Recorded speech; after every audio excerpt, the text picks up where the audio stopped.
If you've clicked the link to this video, you're looking for what motion your body needs to help relieve some of your back pain.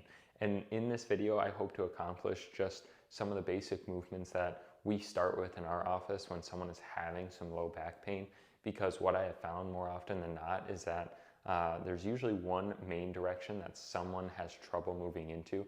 There may be more, and where's a good starting point? So I hope to just give you an entry level idea of where you may need to begin with your own back pain. So we're going to start off with the most common movement restriction that I see in my office, and that is extension, bending that low back backwards. I see a lot of people that are very comfortable bending forward, and that's because we live our life in front of us. We're constantly bending forward to pick something up, or whenever we need to move something heavy, we're using that low back. So we very rarely get this backwards bending, arching of the back. And this is usually where we'll start and where most people tend to be stiff. Now, this may begin with some slight pain. And in your guide, I'm going to include a template at the bottom that explains where you should be at on this scale. That 0 to 3 is that green light range, where if we're in that 0 to 3 out of 10 range, we're okay. It's safe to move on into the movement. We can press into it, and it may actually trickle down. 4 to 6 is that yellow light zone. That doesn't mean stop the movement. It just means keep it steady for a little bit longer, and let's see what happens. If it begins to trickle into that red light zone, that 7, 8, 9, 10 out of 10 pain, that's where we may need to find something different, and you should be reaching out to a professional to get this checked out. We want to continue the motion in the yellow light zone because it does have the chance to trickle down back into that green light zone, and it actually may be a very beneficial movement for us. So this first one here is the lumbar extension. Really not a whole lot to this one. Some people call it cobra if you're familiar with yoga.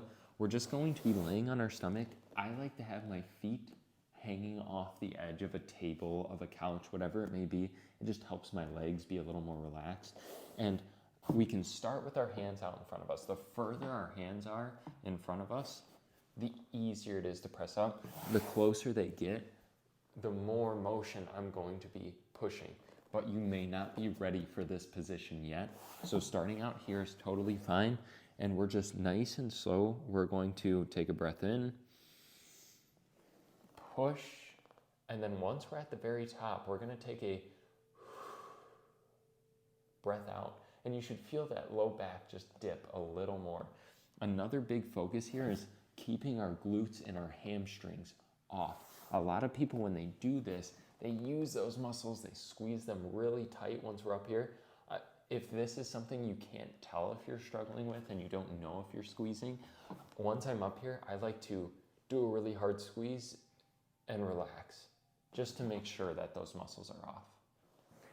This next motion is going to be focused on flexion, that bending forward motion.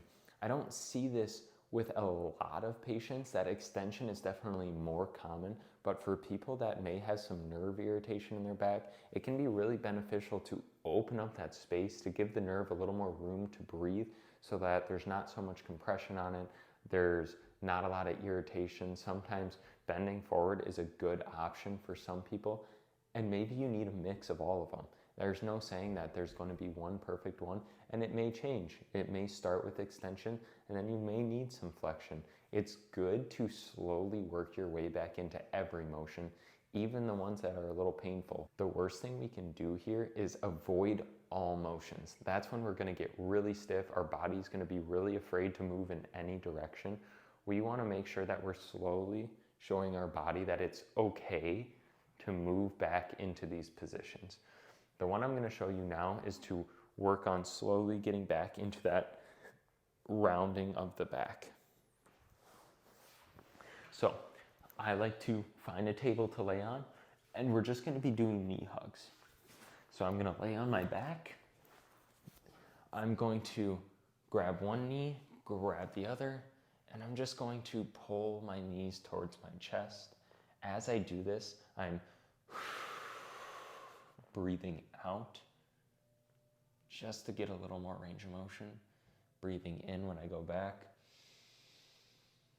and out, bringing them to my chest. If you want, it can be really helpful to take a little pillow or something and add it under the butt here, just to give you a little more of that motion to help you out a little if needed. It's not necessary, but a good tool to use.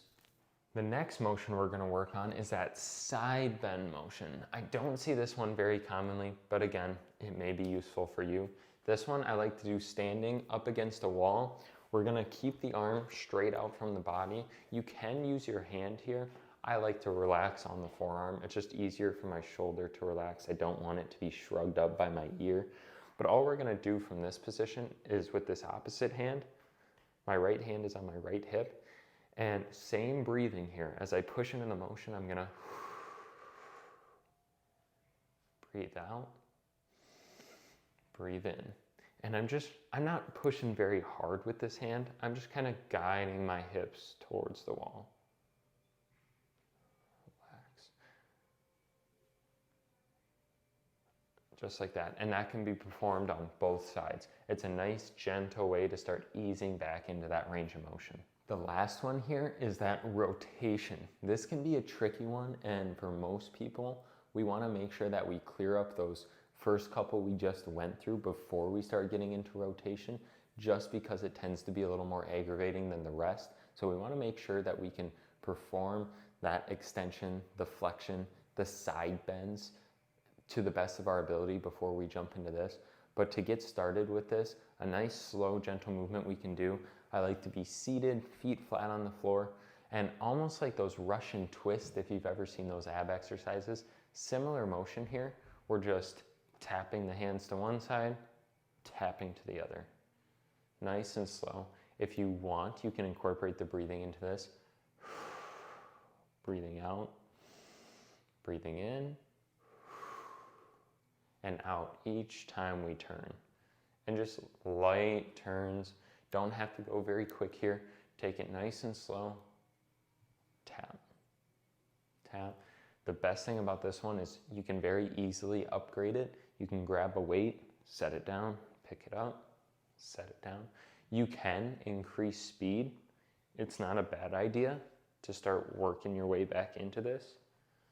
Quicker taps. You can reach a little further. See how far you can get. Each time we're making sure that we keep the feet flat on the ground here. Then we can pick up speed here as well. But just as your tolerance builds up, we want to make sure that we're making these just a little harder to make sure that the body can withstand this stuff, because it's something that you're probably going to be doing in your everyday life anyway, whether that's picking up the kids, carrying the groceries. If you're an athlete, you're going to see a lot of this in your sport, so you want to make sure that you're building this up. You can't just start with very quick reps. You got to start somewhere slow. Something steady, maybe not even a lot. Maybe it's just tapping the legs here, or tapping the opposite knee, and then upgrading it a little further and a little further each time to get back to where you need to be. Again, there's more than likely going to be one exercise that best fits you. If you're having any trouble with this at all, please call into our office, get a form filled out that's going to be in this guide. There's going to be a link to a form to request to work with us. I mostly tell people if they are in that yellow to red light zone that they should be reaching out to us to work with a professional to help guide them through this process. But also, if you just don't feel comfortable going through this on your own, please fill out the form that is in this guide to work with us, to request to work with us, so that we can help guide you through this to make sure that you get the best results possible. I understand that for about 75% of people, this stuff is going to be all they need. They can watch these, they can go through these movements, and their back is going to get better.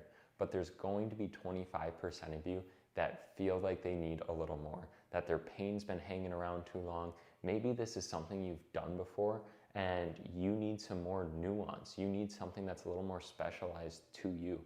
And our office is just the place for that. So if you feel like you need extra help and extra guidance through this process, or you've been dealing with low back pain for years and years and years, and you've sought out other chiropractors, PTs, massage therapists, any other specialists, and you need more help, please fill out that form in the guide below.